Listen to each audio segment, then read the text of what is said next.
dia, irmãos. Paz do Senhor para todos vocês. Nós temos alguns motivos de oração que depois nós vamos trazer aqui para os irmãos. Mas eu gostaria que você acompanhasse comigo a leitura que nós vamos fazer nessa manhã de 1 Pedro, capítulo 1. Se você tem a sua Bíblia e você quiser acompanhar na sua Bíblia, essa é a versão da linguagem de hoje. Então, eu trouxe essa versão porque talvez fique mais fácil de que você entenda o sentido, mas você tenha a liberdade de acompanhar junto comigo essa leitura. O texto de 1 Pedro, capítulo 1, diz o seguinte: o poder de Deus nos tem dado tudo o que precisamos para viver uma vida que agrada a Ele, por meio do conhecimento que temos daquele que nos chamou para tomar parte na sua própria glória e bondade. Desse modo, Ele nos tem dado os maravilhosos e preciosos dons que prometeu. Então, o poder de Deus nos tem dado tudo o que a gente precisa para viver de uma forma que a gente agrade a Deus. Tudo.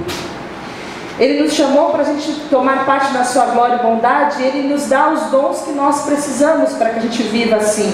E Ele fez isso para que por meio desses dons nós escapássemos da imoralidade que os maus desejos que estão dentro de cada um de nós trouxeram a esse mundo, e pudéssemos tomar parte da sua natureza divina. Por isso mesmo, façam todo o possível para juntar a bondade à fé que vocês têm. À bondade, juntem o conhecimento, e ao conhecimento o domínio próprio. Ao domínio próprio, juntem a perseverança, e à perseverança a devoção a Deus. A essa devoção, juntem a amizade cristã, e à amizade cristã, juntem o amor. Pois são estas as qualidades que vocês precisam ter. Se vocês as tiverem e fizerem com que elas aumentem, serão cada vez mais ativos e produzirão muita coisa boa como resultado do conhecimento que vocês têm do nosso Senhor Jesus Cristo. Mas quem não tem essas coisas é como um cego, ou como alguém que enxerga pouco e esqueceu que foi purificado dos seus pecados passados. Portanto, meus irmãos, procurem ficar cada vez mais firmes na certeza de que Deus os chamou e escolheu. Se vocês fizerem isso, jamais abandonarão a fé. E assim receberão todo o direito de entrar no reino eterno do nosso Senhor e Salvador Jesus Cristo. É um texto longo, e se você prestou atenção, você percebe que Pedro está escrevendo ali para aqueles irmãos sobre coisas básicas e essenciais da vida de todo cristão. Vocês receberam fé, vocês foram chamados, vocês foram escolhidos, e vocês receberam preciosas promessas, vocês receberam dons. E isso tudo que vocês receberam são recursos para que você possa fazer parte da natureza divina. Você foi salvo com um propósito. A salvação não é o propósito. A salvação não é o fim. Você não é salvo e acabou e está tudo certo agora. Tudo bem, eu já sou salvo, agora eu posso vir sentar aqui todo dia de manhã e voltar para minha casa. Não. A salvação é o começo de todas as coisas. Você foi salvo para que você, recebendo da sua glória e bondade, você possa transferir a sua glória e bondade. Você possa ser um representante, um agente da bondade de Deus no mundo. Para que, recebendo da sua glória e bondade, e essa glória e bondade que não pode ser contida, todo lugar que você vá, as pessoas possam ver a glória e a bondade de Deus. É isso que Pedro está falando. Você, nessas suas pequenas coisas básicas, a sua fé, você precisa acrescentar outras coisas. Só a sua fé, se você viver só com essa sua fé, você está se esquecendo do pecado seu que foi purificado. Se você viver dessa maneira, você corre o risco, como nós já temos falado, de viver um tradicionalismo morto, de liturgias, uma vida que não tem amor, uma vida que não tem amizade cristã, uma vida sem domínio próprio, uma vida sem perseverança, uma vida sem bondade, é uma fé sozinha. E Tiago fala o que sobre a fé sozinha? A fé sem obras, ela é o quê? Ela é morta. Ele está falando para a gente o seguinte: você tem a fé, muito bem, mas você precisa ter muito mais coisa além da sua fé. Você não pode ficar só com essa fé, porque senão você é um sujeito improdutivo. O seu texto vai dizer, na sua versão, que não é a linguagem de hoje, você é infrutuoso. Infrutuoso, alguém que não dá fruto. E se você se lembrar das palavras de Jesus, que nós vimos muito bem há pouco tempo atrás, Jesus fala o seguinte: todo ramo que estando em mim não dá fruto, ele corta. Como que nós podemos estar em Cristo, dizer que temos fé, nos chamar cristãos e não dar fruto? Que vida cristã é essa, que a gente vive na carne ao invés de viver direcionado, cheio e compungido pelo Espírito Santo de Deus? Que vida cristã é essa quando a gente não frutifica? Quando a gente tem uma fé morta, quando a gente tem uma fé vazia, que a gente não consegue agregar bondade a ela, a gente não consegue agregar domínio próprio a ela, a gente não consegue agregar amizades cristãs, amor a ela. Que tipo de fé é essa? É isso que Pedro está falando. Olha, se você anda assim, você está andando como um cego, que não sabe para onde você está indo, ou alguém que não enxerga muito bem. Você está se esquecendo que você foi perdoado. Você está se esquecendo. E talvez esse seja o grande problema na nossa caminhada cristã. Quando a gente usa aquela expressão que perdeu o primeiro amor, porque o impacto do primeiro amor é quando a gente se vê pecador e agora a gente se vê salvo, livre, liberto, aceito, e toda a afirmação da nossa vida está em Cristo, e depois, passando o tempo, a gente se esquece da lama onde a gente foi tirado, das trevas da onde a gente foi tirado. E é isso que Pedro está falando. Você está vivendo uma fé que você precisa agregar outras coisas a ela, porque Deus o salva com um propósito. A salvação é só o princípio. E essas questões têm estado no nosso coração há muito tempo. Por que nós não crescemos espiritualmente? Não em número, mas por que na caminhada cristã nós encontramos tantos bebês velhos, que são incapazes de dizer no que creem, que são incapazes de professar a sua fé, que tem anos e anos e anos e anos com Deus, que conhecem, que interagem com o Evangelho, mas se declaram novos cristãos? Por que isso? Porque tantos desfalecem e vão embora? Porque tantas heresias têm invadido as igrejas? E Oséias vai dizer o seguinte: o povo perece porque o povo não entende, falta conhecimento, e não é o conhecimento da mente, porque a letra mata, mas é a prática da fé. É a Bíblia lida, a Bíblia conhecida, a Bíblia aplicada, a Bíblia vivida. É a palavra de Deus que tem o poder de transformar o homem, que começa a transformar a minha vida. É por isso que muitas vezes nós não crescemos, é por isso que nós somos fracos, por isso que bate o vento e a nossa casa cai, por isso que cai uma chuva e a nossa casa cai, por isso que tem tanto cristão em crise. É crise conjugal, é crise financeira, é crise pessoal, é crise no trabalho, é crise porque não está em Cristo. Você tem que escolher se você quer viver em Cristo ou se você quer viver em crise, porque quem está em Cristo não tem crise, porque está firmado na rocha. E nós entendemos que se a palavra é o nosso alimento, se a palavra é a nossa base, a palavra precisa ser o nosso recurso. Mas se eu perguntar para você o que é a salvação, e me dê 3 versículos com referência, o que é o pecado, e me dê 4 versículos com referência, o que é a justificação, me dê 2 versículos com referência, talvez alguns irmãos não saibam. Aceitou Jesus em 1840, mas não sabe. E nós precisamos saber, irmãos. porque muitos perecem, porque a nossa vida muitas vezes ela sofre embates, e nós não temos recursos espirituais que estão na palavra de Deus. A palavra de Deus é a espada do Espírito, e cadê? O povo não sabe, o povo não lê, o povo não conhece, e nós precisamos entender, e é por isso que nós vamos fazer, a partir de hoje, um caminho de volta aos princípios. Princípio de todas as coisas. Nós vamos lá desde quem é Jesus, praticamente.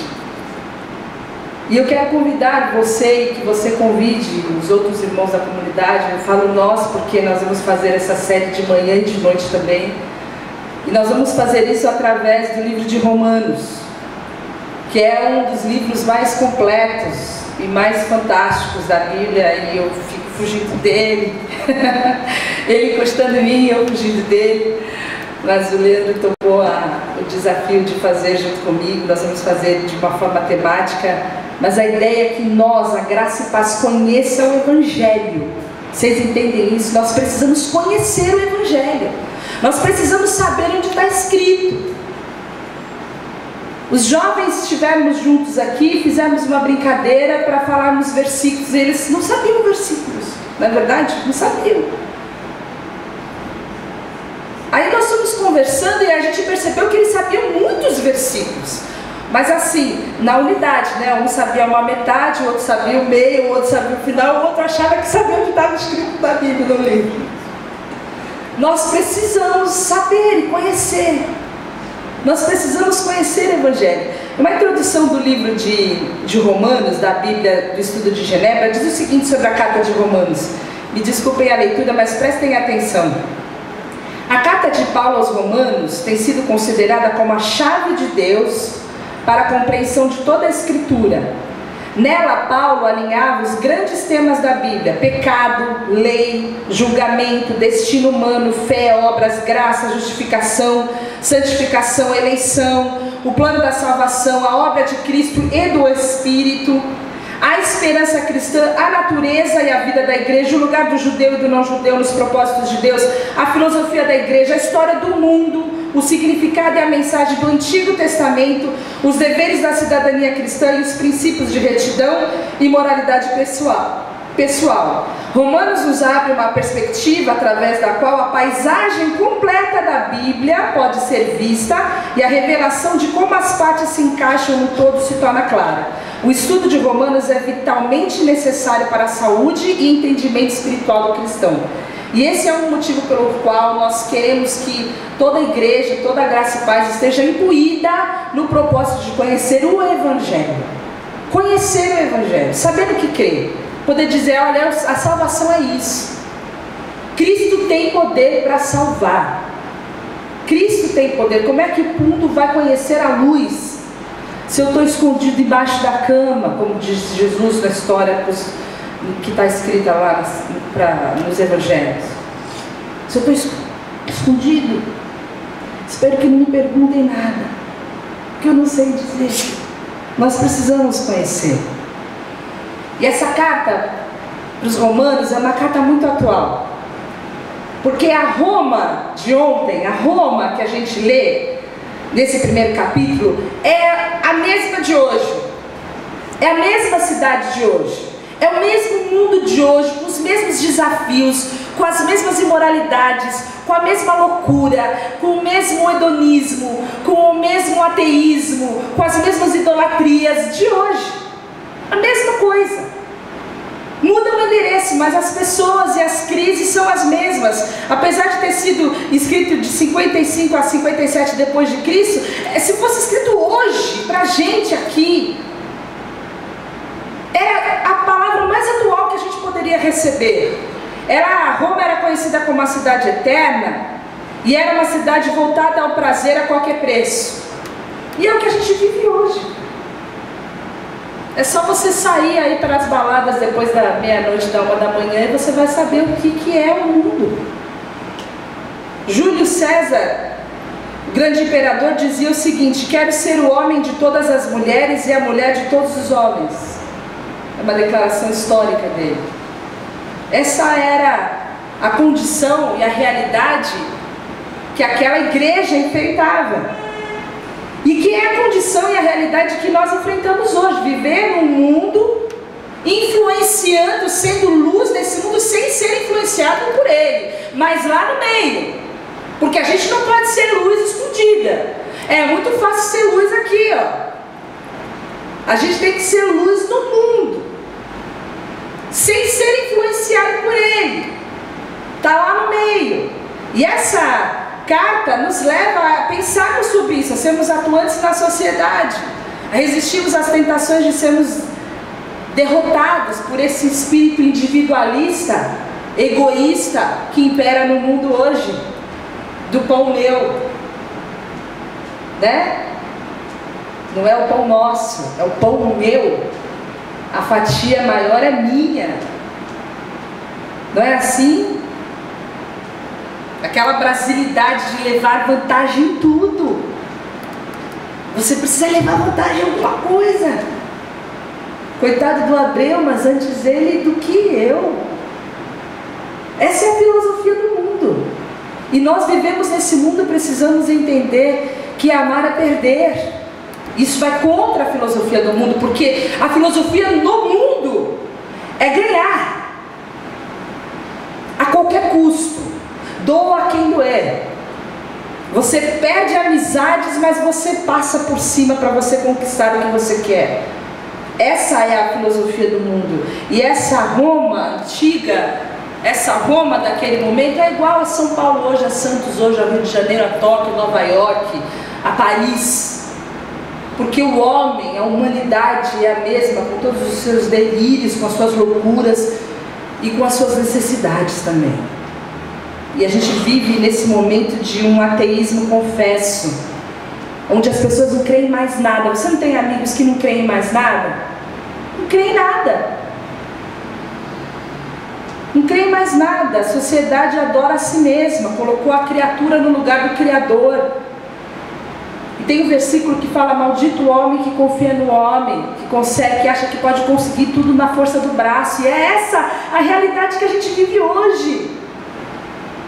Olha, eu vou dar o meu pulo aqui, porque Deus nem sei se está me vendo, se está me olhando, se vai fazer alguma coisa por mim. É isso que nós encontramos nas nossas conversas, nas praças, nas ruas, nas cadeiras da faculdade, na escola, nas conversas que a gente tem no WhatsApp, nas conversas que temos com os nossos amigos, de pessoas que não creem em mais nada.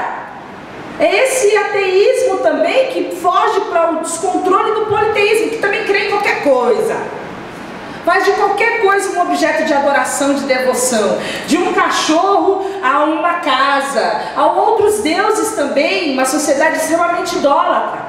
E como Paulo descreve Roma, vê se você acha que essa Roma, do capítulo 1, parece com a nossa cidade, com a nossa vida e com a nossa sociedade.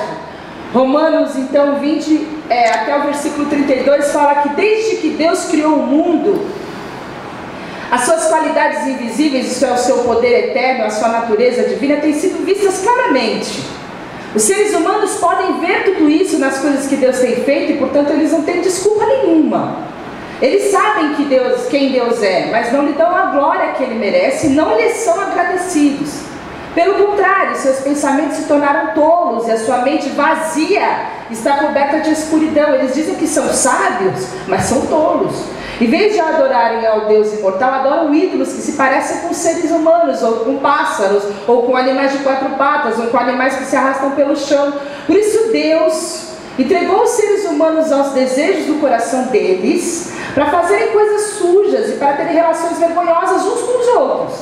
Eles trocam a verdade sobre Deus pela mentira, e adoram e servem as coisas que Deus criou, ao invés de adorarem e servirem o próprio Criador, que deve ser louvado para sempre. Amém? Por causa das coisas que essas pessoas fazem, Deus as entregou a paixões vergonhosas, pois até as mulheres trocam as relações naturais pelas que são contra a natureza. E também os homens deixam as relações naturais com as mulheres e se queimam de paixão uns pelos outros. Homens têm relações vergonhosas uns com os outros e por isso recebem em si mesmos o castigo que merecem por causa dos seus erros. E como não querem saber do verdadeiro conhecimento a respeito de Deus, Deus, entregou os seres humanos aos seus maus pensamentos, de modo que eles fazem o que não devem. e são cheios de todo tipo de perversidade, maldade, ganância, vícios, ciúmes, crimes de morte, brigas, mentiras, malícia, caluniam e falam mal uns dos outros, têm ódio de Deus e são atrevidos, orgulhosos, vaidosos, inventam maneiras de fazer o mal, desobedecem aos pais, são imorais, não cumprem a palavra, não têm amor por ninguém e não têm pena dos outros. Eles sabem que o mandamento de Deus diz que aqueles que fazem essas coisas merecem a morte, mas mesmo assim continuam a fazê-las e, pior ainda, aprovam os que fazem as mesmas coisas que eles fazem. Parece com a gente esse pessoal? Parece não?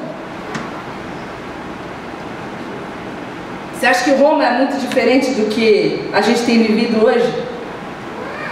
Uma sociedade que vive uma grande loucura de seres humanos autossuficientes que acham que não precisam de Deus. E essa talvez seja a maior loucura do homem. Não crer em Cristo como Messias. Não precisa de Deus. Essa autossuficiência, esse ateísmo, a gente vê hoje nas nossas relações com o consumo, onde todo mundo quer ter tudo. Você tem que ter o melhor telefone, o melhor computador, você tem que ter a melhor casa, você tem que ter o melhor carro, você tem que ter tudo perfeito, você compra por todos os lugares, você abre a carteira, tem cartão de todas as lojas, o que você não consegue comprar agora, você faz em 10 vezes.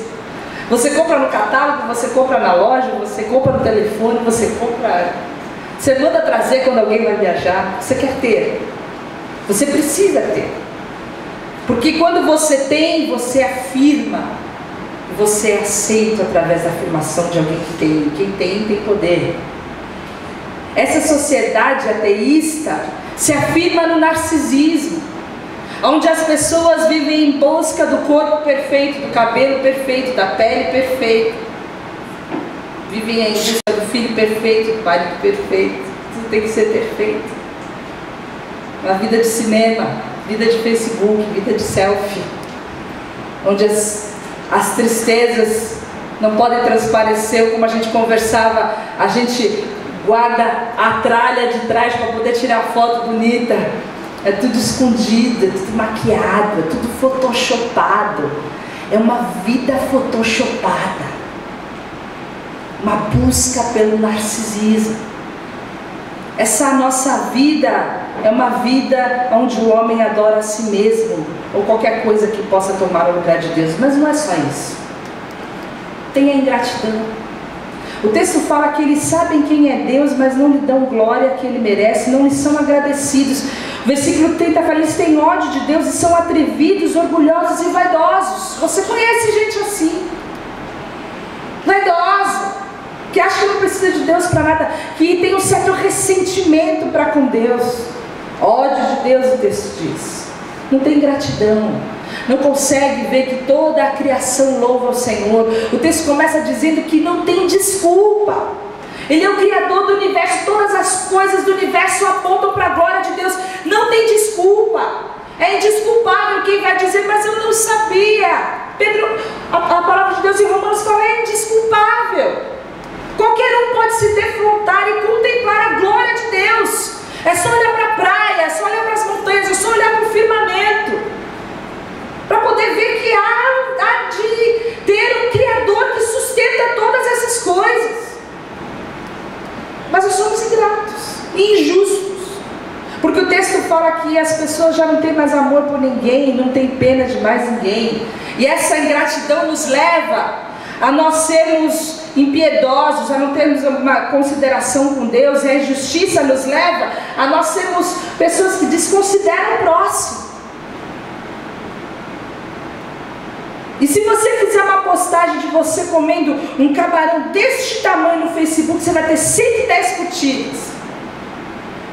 Se você fizer uma postagem pedindo roupas e mantimentos para o pessoal lá do Caminho de São José, você vai ter 2 curtidas.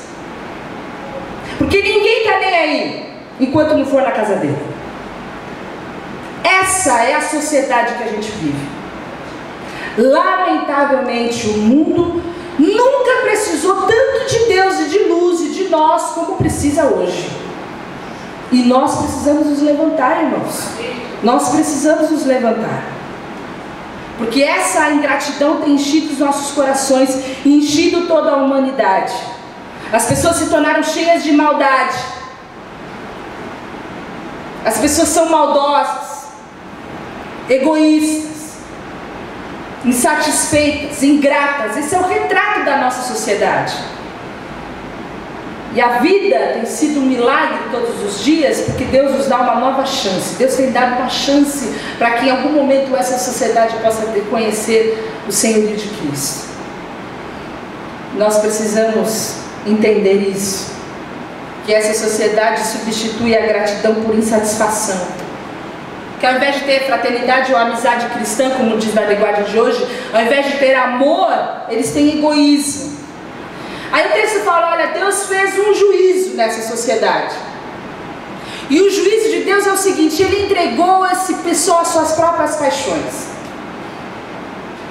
E o barranco vai por água abaixo, a gente está descendo o barranco. Esse é o momento que a gente vive. A natureza caída está tendo um livre curso, está se avolumando. A gente não sabe onde essa maldade vai parar. Quando você lê os crimes, como a gente viu, eles são novos. Os requintes de crueldade, você nunca imaginou que um ser humano fosse capaz de fazer o que você está lendo hoje em dia. Porque a maldade das pessoas aumenta a cada dia. A cada dia aumenta. E esse é o retrato da Roma, o retrato do Brasil, é o retrato da nossa Baixada Santista. Esse é o retrato da humanidade. E essa figura, essa imagem, esse retrato, esse texto que retrata um pouco de cada um de nós, do que a gente vive, só pode ser combatido com uma verdade, que é Jesus. Não é uma ideologia, não é uma filosofia, é Jesus, é uma pessoa. Jesus é a verdade. Ele é que tem o poder para salvar, Ele é o Cristo de Deus. E o mundo precisa de Jesus. É somente a graça de Deus, através de Jesus, que pode impedir que a maldade corroa os nossos corações, destrua as nossas vidas, as nossas famílias. É só Jesus que pode fazer isso. E Paulo, então, nesse texto de Romanos 1, revela o que seria o núcleo de todo esse capítulo. E esse é o versículo que você tem que guardar para sempre no seu coração. É o versículo que você vai grifar na sua Bíblia, é o versículo que você vai aprender, é o versículo que você vai decorar essa semana e que você vai guardar no seu coração, que isso faz parte do Evangelho. E esse versículo diz o seguinte: eu não me envergonho do Evangelho, porque é o poder de Deus para a salvação de todo aquele que crê, primeiro do judeu, depois do grego. Porque no Evangelho é revelada a justiça de Deus, uma justiça que do princípio ao fim é pela fé, como está escrito, o justo viverá pela fé. E Paulo começa dizendo, olha, eu não me envergonho.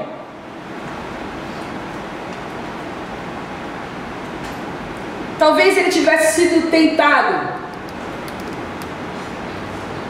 a se envergonhar, porque se identificar com um carpinteiro pobre que morreu, com aquilo que para os pensadores daquela época, os pensadores de Roma, seria apenas uma fábula, para alguém como Paulo, que era um pensador também, que era um doutor da lei, que foi criado aos pés de Gamaliel. Gamaliel foi um sujeito que fundou a primeira faculdade teológica, entre o ano 10 a.C. a 30 depois de Cristo.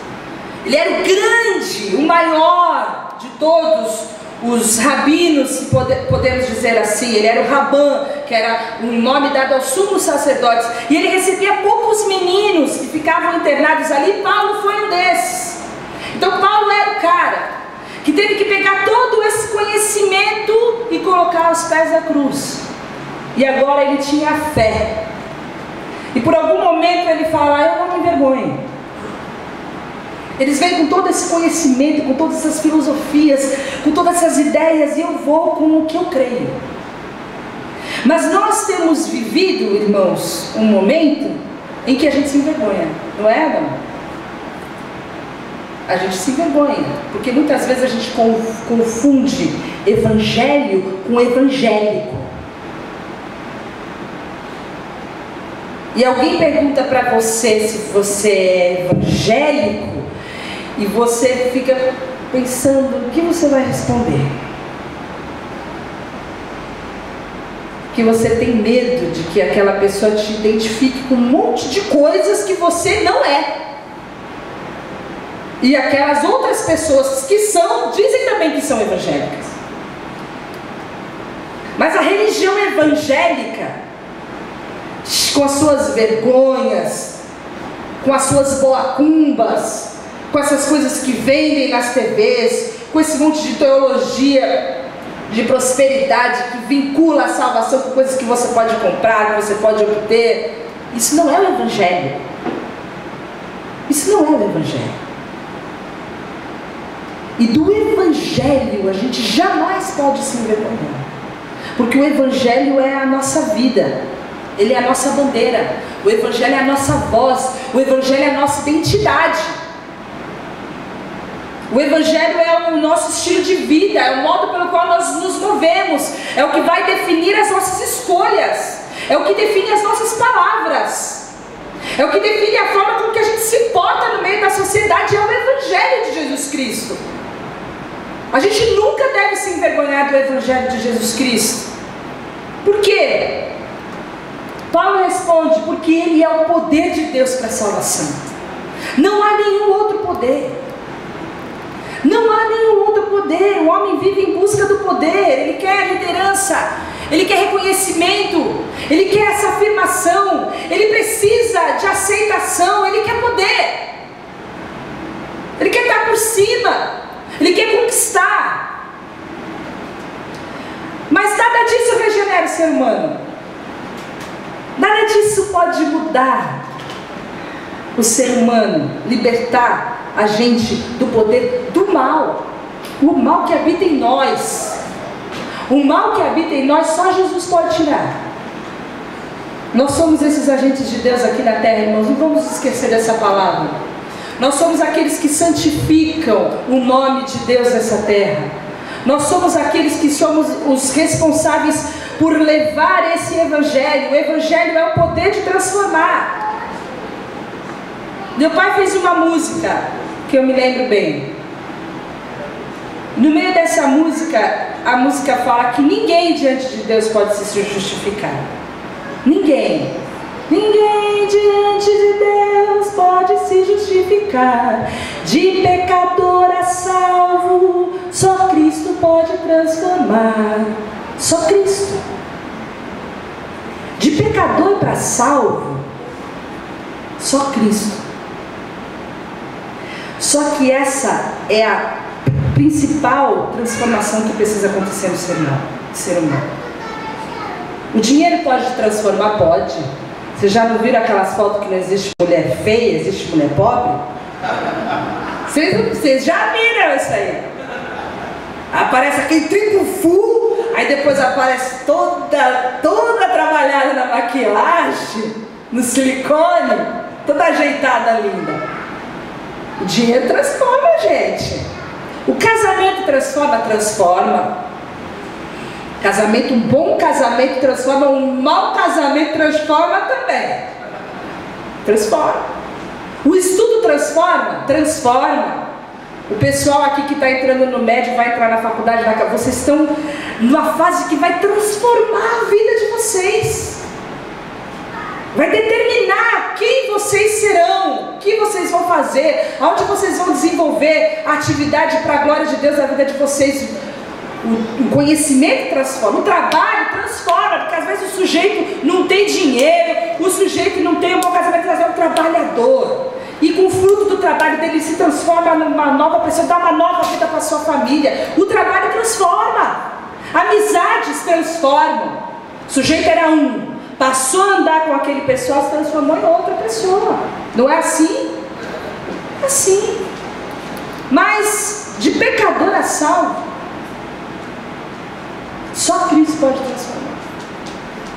Tudo que o mundo oferece, o dinheiro, a fama, os amigos, o casamento, tudo de melhor que o mundo oferece, não tem o poder de transformar o homem de pecador a salvo. Porque o Evangelho é o poder de Deus para a salvação. Por isso nós não nos envergonhamos do Evangelho, porque é o poder de Deus, é o poder para transformar, é o poder para salvar. Nós cantamos, é o poder para salvar. Cristo tem poder para salvar. E a salvação tem esse sentido de livramento. O imperador era um salvador, mas o médico era um salvador também. Porque o médico tirava o sujeito daquela situação de enfermidade, curava, dava uma nova chance. E esse é o sentido que o Evangelho livra o homem do castigo e do poder do pecado. E Romanos aponta a necessidade do homem. Todos necessitam de um amor perfeito, todos necessitam de graça e esperança, todos necessitam, porque vivemos nessa roda viva. E Cristo tem o poder para salvar. O Evangelho é o poder que transforma. Transforma quem? Transforma quem vem na igreja?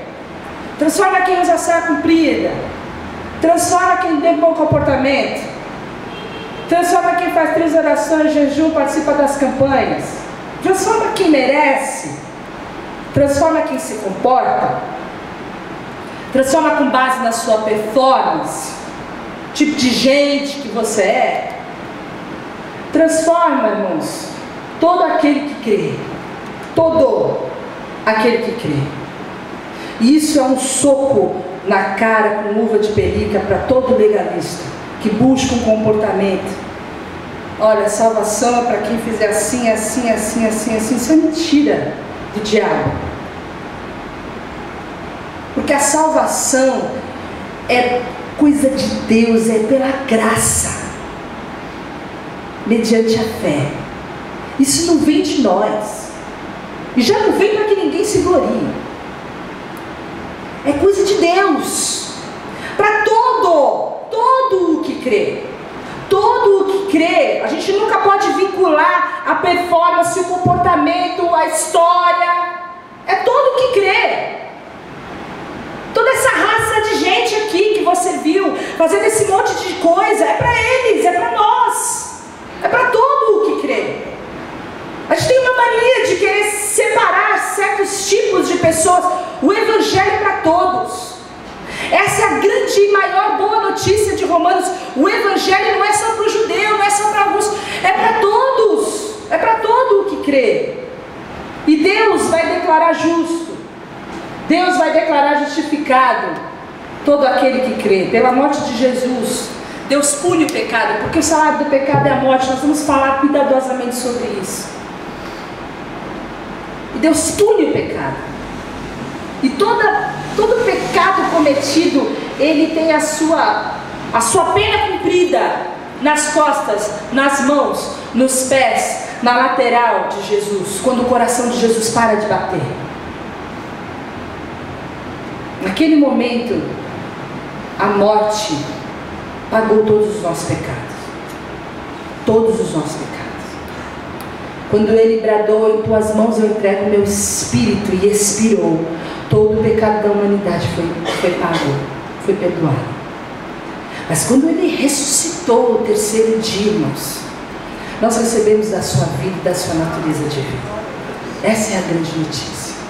Nós recebemos a salvação, nós recebemos a justificação. E no que a gente crê? No que crê aquele que é justificado por Deus? Crê que a morte de Jesus pagou por todos os pecados e pelos meus, e eu fui salvo pela graça, pela fé. É nisso que eu creio, que eu não merecia, nunca merecerei.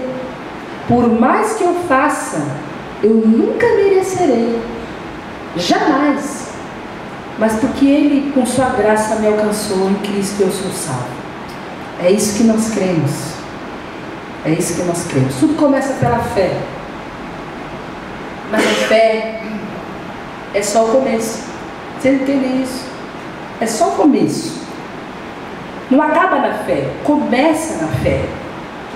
E aí Deus, a partir daí, vai operar uma mudança radical.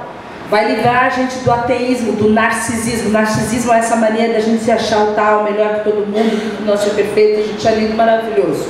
E tudo nosso é melhor do que de todo mundo, é isso?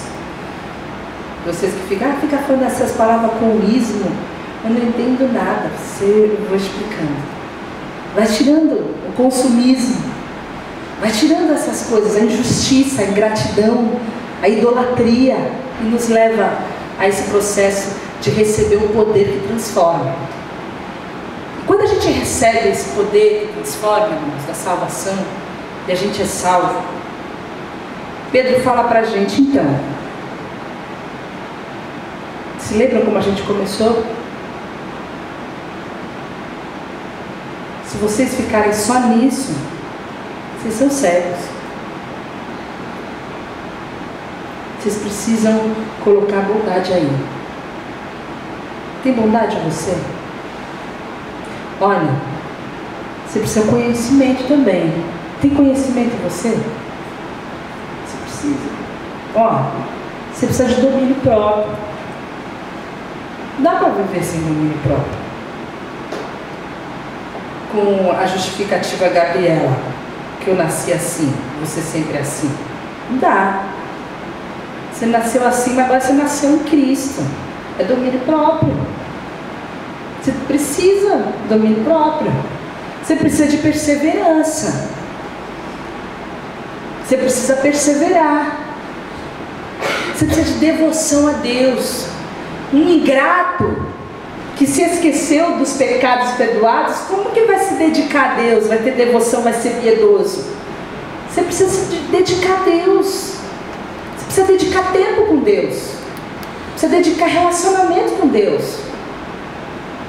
Você precisa juntar amizade cristã aí, amor. Porque o texto fala o seguinte: essas qualidades a gente precisa ter. Essas qualidades a gente precisa ter. Que Deus nos ajude, irmãos, a nós voltarmos ao princípio de todas as coisas e compreendermos a dimensão desse poder que foi disponível para nós na cruz. E que não foi apenas para nos salvar, mas foi principalmente para nos transformar naquilo que nós éramos. Para nós sermos semelhantes a Jesus, que é o nosso principal objetivo. E que Deus nos ajude a sermos luz no meio de tantas trevas. A compreendermos que nós não somos desse mundo, nós não fazemos parte desse mundo. Ainda existe parte desse mundo em nós, irmãos. E é isso que o Espírito Santo vai fazer. Ele vai nos limpar, ele vai arrancar todo esse conceito do mundo em nós. Mas nós estamos aqui para influenciar, para perder, para fazer diferença, para amar, para ter bondade, para revelar o amor de Cristo. Vamos orar, pedir que o Espírito Santo nos direcione, nos dê graça, para que a gente possa aprender, não nos envergonhar, e entender que o Evangelho é para todo o homem, para todo o homem que crê. E essa é a boa notícia que você precisa contar para pelo menos umas 10 pessoas nessa semana. Essa é a boa notícia, em nome de Jesus. Senhor, nós pedimos que o Teu Espírito Santo possa traduzir em vida esse Evangelho em nós, que nós possamos não só compreender a Tua palavra, a dimensão da nossa salvação, mas possamos desejar, ó Deus, conhecer mais, entender mais, para viver por essa palavra, para termos vitórias sobre as tentações, para termos vitórias sobre o mundo, para termos vitórias sobre o diabo, para aliarmos a nossa fé, todas as qualidades que nós precisamos ter, para que o Teu nome seja santificado através de nós, para que possamos santificar o Teu nome nas nossas casas, santificar o Teu nome no nosso relacionamento com os nossos irmãos, nossos amigos, nossa família, para que possamos santificar o Teu nome no nosso trabalho, no trânsito, em qualquer lugar que a gente esteja, para que possamos revelar o Teu amor, Senhor, para que possamos aprender de Ti todos os dias, através da influência do Teu Espírito Santo, que produzirá um fruto em cada um dos nossos corações. Esse é o meu pedido. Nos ajuda a avançar, a crescer, a amadurecer, firmados e enraizados na Tua Palavra, em nome de Jesus. Amém.